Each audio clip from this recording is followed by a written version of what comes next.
Welcome to Local Edition. I'm Brad Pomerance in Sacramento. Today we are joined by Ben Hueso. He is a member of the California State Senate. And sir, I will often go shopping with my wife, and I will often be amazed at some of the prices that she pays for products in which I pay less. And I'm usually not that person that notices that, but I have noticed with regard to stuff like shampoo or razors, it seems as if these female products, they're charging more than the male counterparts. Am I saying this correctly? You are not. It's Okay. actually something that's very well known. Right. It took the state of New York commissioning an actual study that showed that in 800 products surveyed, that women tend to pay more than men for those products. And as I understand it, the study broke out into 35 categories, and in all but 5, products for female consumers were priced higher than those for males. And some of the differentiation is quite large. Shampoo and hair conditioner, there's a 48% difference. When you look at stuff like support and braces, a 15% difference. Wow, forgive me, personal urinals, there's a 21% difference. Dress shirts, a 26% difference. I mean, these are serious distinctions where women are kind of being stuck with a higher price vis-a-vis men. And we already know that women earn 84 cents on every dollar that men earn. So earning less and having to go to the store and pay for more goods, I think is just a double hit on women.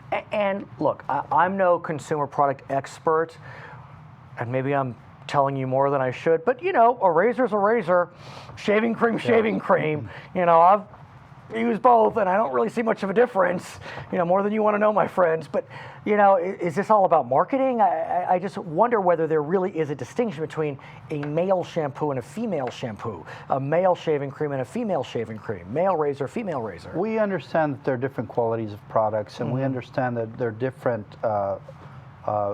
products. Right. You know, there can compounds be maybe. Yeah, one shampoo may be just more expensive to make than another. But when it comes to females and males, we know there's no difference in the human body that would necessitate a shampoo being 48% more expensive because it's a female shampoo. I'd be remiss though, there are a couple of products where the distinction goes the other way, in that men are paying more than women. Shaving cream. Digestive health, I guess they do target men and women differently for that. Underwear, men are paying 39% more than women, both for low-cost underwear and average-cost underwear. Even children's underwear, the male versions are more expensive.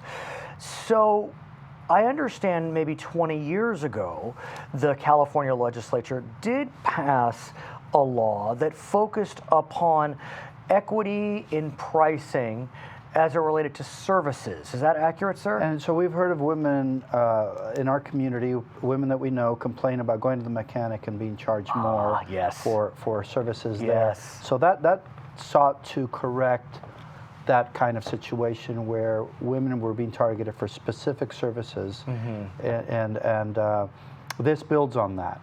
And Let me ask you, if I may, before we talk about the build, how has the original law from, I believe, 1995, has it worked well? Have we seen changes in behavior? Has it led to litigation, or is it really something that has just been kind of a positive in California? I think it has led to changes in the way people charge. Now they have to post what they charge and make it more visible to the consumer. This is a consumer protection bill. We're trying to not only protect consumers, but change a culture that exists that makes it very easy to pick on the woman consumer. But it does go both ways. With that law, now there are certain requirements that the cost of services need to be posted. We're building on that because it's been so effective. Please. And we want it to work as effective in the service side for consumers on the retail side of products that they're purchasing every day. So while New York commissioned the study, at this stage, there is no state that has a law that creates equity in pricing as it relates to products targeting men and women. California would be a forerunner, but Ben Hueso's up for the task. And so the bill is known as, SB 899. You do have a co-sponsor, I understand, in the Assembly, Lorena Gonzalez, also from the San Diego area. Talk to us about what your bill looks to do. My bill would build upon the no discrimination in gender services, and it would require a posting at every retail outlet of saying that they're complying with the law. Okay. And as should the consumer request prices of similar products of any store that they're compelled to provide it, if there is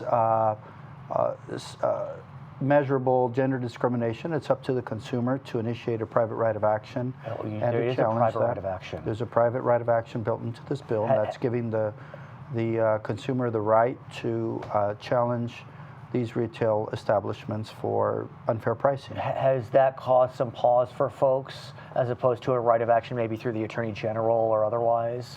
Well, you can imagine. I mean, there are retailers that are concerned about that, and we understand, but this is a billion-dollar industry in America that unfairly targets women, so we believe there should be some reasonable response by consumers. And what I'm wondering, I know a little bit about retail, not a lot, but oftentimes, well, the manufacturer and or distributor cannot set prices. There's always a manufacturer suggested price, and oftentimes they'll adopt that price.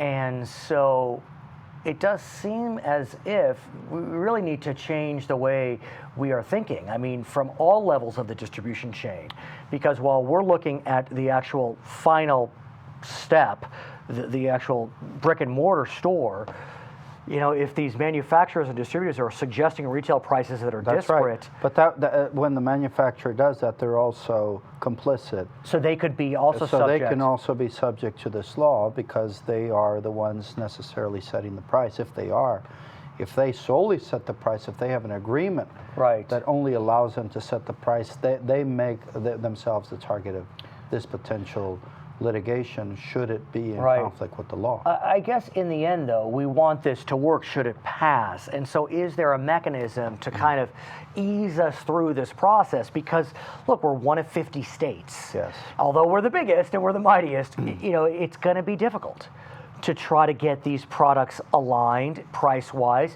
And as you suggested, sir, you know, there are some products that may be a little more expensive because of an ingredient or whatever it may be based upon gender or however you look at the situations. So how do we create an environment that allows this to be successful? We have to create that environment, right? We need a culture change. The way people prey on women has to change. Right. There must not be predatory pricing. There must not be any discriminatory pay practices.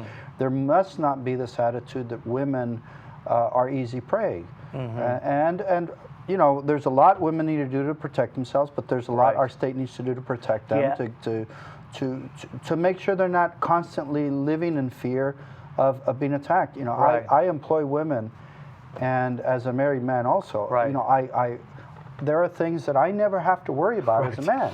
Women think about it, well, how am I going to get to my car in the evening? How am I going to, you know, walk to this place that I need to go to? They think of everything for the fear that they live in, of being either attacked or being falling prey. That's, you know, we need to create a better environment for the women of our state. And it begins, of course, by you know, creating safe environments, but also let them know that their government is looking out for them as consumers. His name is Ben Hueso. He is a member of the California State Senate. My name is Brad Pomerance in Sacramento. This is Local Edition.